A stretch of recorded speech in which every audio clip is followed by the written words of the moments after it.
Hi, this is Lawrence Person from battleswornblog.com. I'm doing an interview with Texas Senate candidate Ted Cruz, and this is July 30th. That's correct, yeah, July 30th, 2011. So, let's go ahead and get into the interview.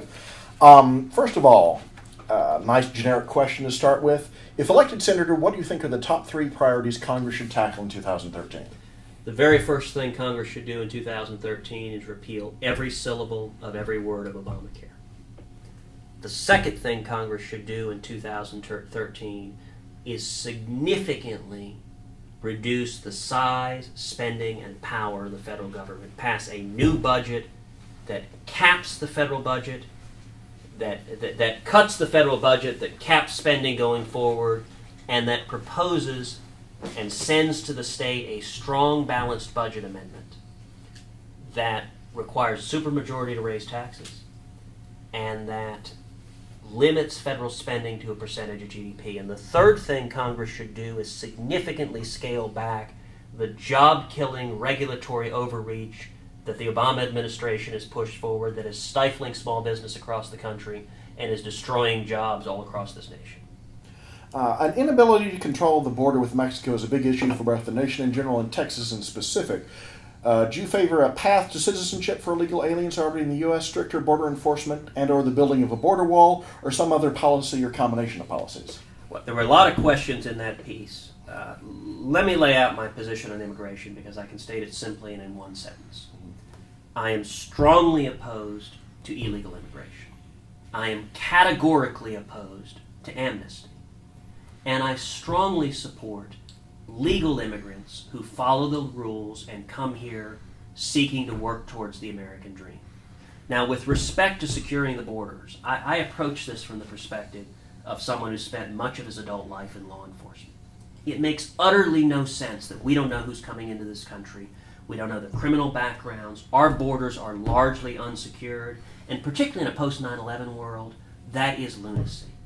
I support any and all possible efforts to secure the borders.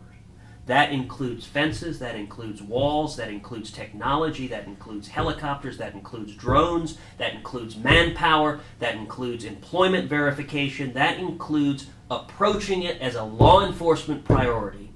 And right now, neither party is serious about doing that.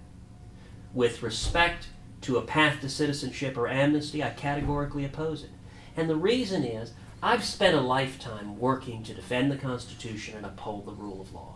And it is fundamentally unfair and contrary to the rule of law to reward those who break the law. And you know, one of the people it's most unfair to are those that are following the laws. There are immigrants who wait years and even decades to come here legally. And yet, what amnesty programs say is that we're going to take those that have chosen to break the law and we're going to reward them rather than insist that people follow the law. I don't think that's fair, I don't think that's right, and I don't support it. Do you believe that your competing candidates, David Dewhurst and Tom Leppard, are as conservative as you? And if not, how would you say that they're less conservative than you are? As we've talked about before, I think the question to ask is which candidate's best prepared to stand up and lead the fight? And the way to ask it is not to listen to what we say. Every single candidate will say he or she is conservative. What I would urge every one of your readers to do is go to their websites, pull out a pad of paper, and write down what are the 5 most significant things each candidate has accomplished for conservative principles. And I would also ask, is this candidate a conservative fighter? Are they prepared to stand up and lead the fight? You know, right now, if we look at the battle in Washington, D.C. over the debt limit, who's leading the fight? In the U.S. Senate, Senator Jim DeMint is leading the fight. Senator Mike Lee is leading the fight. Senator Rand Paul is leading the fight. And it says something that all 3 of the senators who are leading the fight have chosen to support me in this campaign and to vigorously and enthusiastically support me. And what all of them have said in the process of endorsing me in this campaign is we don't need another establishment Republican who wants to go along to get along, who wants to sit down with the Democrats and reach another compromise, cut the baby in half, whether it's on the budget or Obamacare or cap and trade or anything else, cut the baby in half and be complicit in continually growing the size, power, and spending of the federal government. Instead, we need strong, principled conservatives. And I will suggest to you, if your readers go and look at my record and compare it to the record of any other candidate in this race, there is a clear difference in terms of who has a record of standing up and fighting the fight. You know, I'll mention to you just in closing.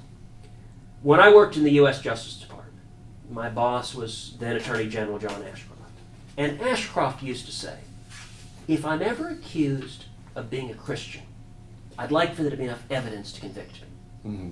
It's a terrific point. I think it's absolutely true. I think it is equally true of being a conservative. If you're really a conservative, you shouldn't have to tell people. And the reason you shouldn't have to tell people is because if you're really a conservative, if you care about these principles, you will have been in the foxholes. You will have been fighting for those principles, and you will bear the stripes. You know, if I woke up tomorrow and decided I wanted to campaign as a middle-of-the-road moderate, I couldn't do it, because I've spent a lifetime fighting for conservative principles. Something like the 10th Amendment is not a newfound interest. I wrote my senior thesis 20 years ago in college on the 10th Amendment and the 9th Amendment to the U.S. Constitution.